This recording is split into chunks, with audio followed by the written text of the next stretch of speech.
Okay, so let's now talk about the mechanics of the stroke. So like I said earlier, it's the smallest swing with the fewest moving parts. So we need to keep everything as still as possible, especially your lower half from the hips down. So I like to teach people, imagine your legs are in concrete from the waist down. So we don't want those moving. This situation, I'm actually going to use a wall. So I can get myself in position here, get my posture and my balance right, and just rest my bum against the wall here. So if you do any movement, you're going to feel your bum slide in backwards and forwards. So we're trying to get the upper body separate from the lower body here. So that's a really good drill. So eyes are over the ball, I'm in position. So what is the feeling? What's the feeling of the actual stroke itself? We don't want rocking of the shoulders. Okay, because this is going to throw your whole head position out. We want to keep head as stable as possible. So, easiest feel for this, if you just get in position, bum against the wall, and just let your arms hang. Now, from this position, I want you to turn your hands away from you. Bring the heels of your hands together. Okay, and what you'll feel a tightening in your triceps here. You'll feel them start to connect to your rib cage, your upper rib cage. So once you've got that feel, that little bit of pressure there, then all I want you to do is just make some tiny little moves back and through. Okay, make them a little bit faster.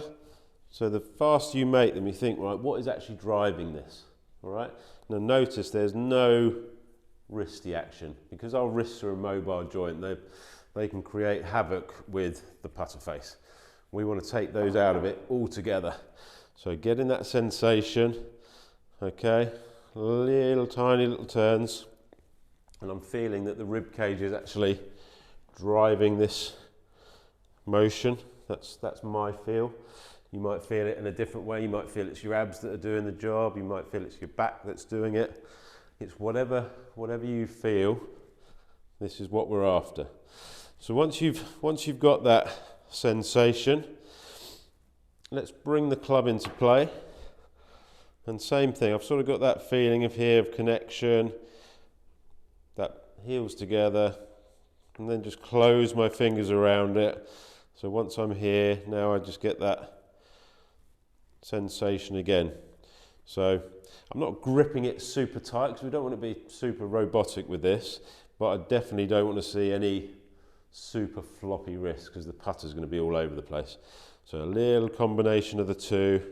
So a bit of softness with the connection of these triceps into your rib cage, and then just get these tiny swings going here, backwards and forwards, and that is basically the putting action. Super simple. Okay, so work on this at home. It's great to work on this at home and not on a putting green with a ball and a hole in the way. So you can actually really create these strong fundamentals, these feels that we're after, before we then put it into practice on the course. Okay, so we've covered now the mechanics of the stroke, the setup. So now the thing to do is, how do we control pace? So whether we've got a short putt or a 30-footer, we need to be able to control the speed that we hit the ball. You've probably heard of this before, but using a metronome, which you can download on your phone, you're looking at anywhere between 65 and sort of high 70s beats per minute. Mine, I'm set at 72. And what you can basically do, again, I've just bowled a jumper up in the corner there, as we're not worried about any distance at the moment until we actually go out on the course, but you can train this tempo that you want to hit each shot at. So let's just talk you through this. So I'm just going to set this off, hopefully you should be able to hear it. So the idea is basically I take it back on the first beat and I hit it on the second beat. So if I'm using I'm just going to make that first move here.